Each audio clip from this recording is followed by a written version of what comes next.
വനം വകുപ്പിന്റെ പിടിവാച്ച് നിമിത്തം പുറം ലോകവുമായി ബന്ധപ്പെടാൻ ബുദ്ധിമുട്ടുകയാണ് ഇടുക്കി ജില്ലയിലെ കപ്പക്കാനത്തെ ആദിവാസികൾ.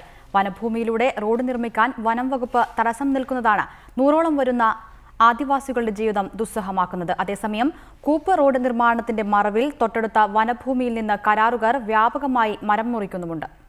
ഇവിടെ നിന്ന് നമ്മൾ നടന്നു പോവുകയാണെങ്കിൽ 480 മീറ്റർ പട്ടയഭൂമി, അതിനുശേഷം 500 മീറ്റർ വനത്തിന്റെ അതിര് സൈഡ് വനത്തിന്റെ സൈഡിൽ കൂടെ പോകുന്ന വഴി, അതിനുശേഷം കൂപ്പ് റോഡാണ്. എച്ചിലിന്റെ പ്ലാന്റേഷൻ കൂപ്പ് റോഡ് കൂടിയാണ് ഈ റോഡ് കടന്നു പോകുന്നത്.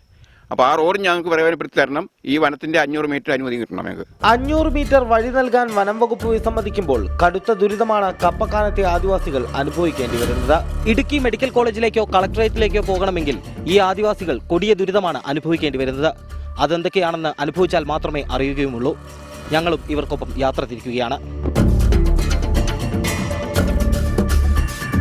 ചോര വലിച്ചു കുടിക്കാൻ തയ്യാറായി നിൽക്കുന്ന അട്ടകളുടെ കൂട്ടം, മുൾച്ചെടികൾ, വള്ളിപ്പടർപ്പുകൾ, ദുർഘടങ്ങൾ ഒന്നൊന്നായി താണ്ടി ഞങ്ങൾ മുന്നോട്ട് നീങ്ങി. പക്ഷേ ഇത് കണ്ടതോടെ ഞങ്ങൾ യാത്ര അവസാനിപ്പിച്ചു. റോഡ് മാർഗം പോകണമെങ്കിൽ 2000-ഓളം രൂപ ജീപ്പിന് നൽകി 30 കിലോമീറ്ററിലേറെ ചുറ്റണം. അതുകൊണ്ട് തന്നെ നിർധനരായ ആദിവാസികൾ കാട്ടുപാത തെരഞ്ഞെടുക്കാൻ നിർബന്ധിതരാകുന്നു.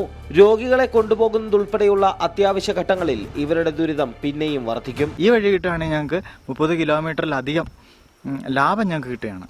അപ്പോൾ അതുകൊണ്ട് ഞങ്ങൾക്ക് സമയ ലാഭം ഉണ്ടാകുന്നുണ്ട്, ഞങ്ങൾക്ക് സാമ്പത്തികമായിട്ട് ലാഭം ഉണ്ടാകുന്നുണ്ട്.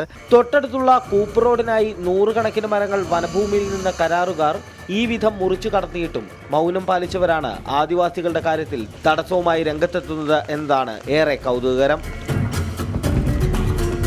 ക്യാമറാമാൻ എബിൻ സാബുവിനൊപ്പം യദു നാരായണൻ, റിപ്പോർട്ടർ, ഇടുക്കി.